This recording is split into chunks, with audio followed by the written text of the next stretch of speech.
When you take the streets, then you set the terms.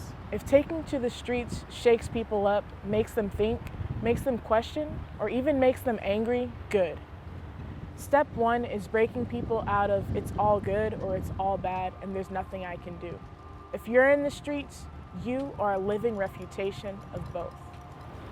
When you take the streets, you define the debate. Think about what happened after the ugly, brutal murder of George Floyd by the police. The terms change from it's really a shame, but the police are just doing their job and there's really nothing we can do, to the murder of George Floyd is outrageous and intolerable. His killers need to be charged and jailed. Everyone needs to be in the streets, asking why this happened and demanding change.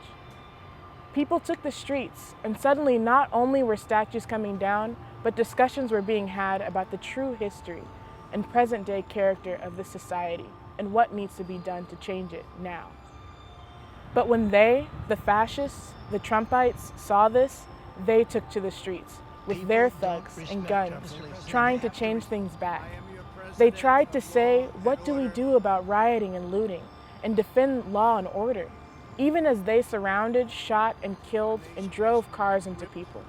When they took the streets, it became all about the grievances of Trump's angry base and the Democrats making concessions, as if the lies, slanders, racism, and murder is somehow valid.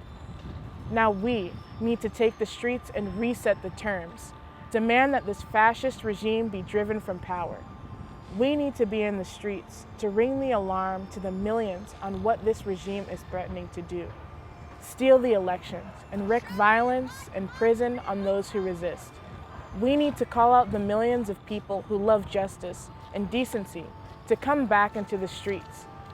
We, with our actions, need to inspire and organize and to say loudly and united to Trump and Pence and Barr and the rest, don't you dare. We need to make clear, the very act of making those threats is more than cause to drive these fascists from office.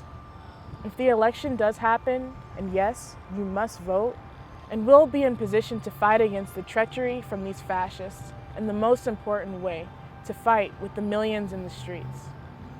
We need to show the nonviolent, creative, courageous, moral certitude of our movement to the whole world, growing and growing, day after day. Trump, Pence, out now. We need to take back the streets now.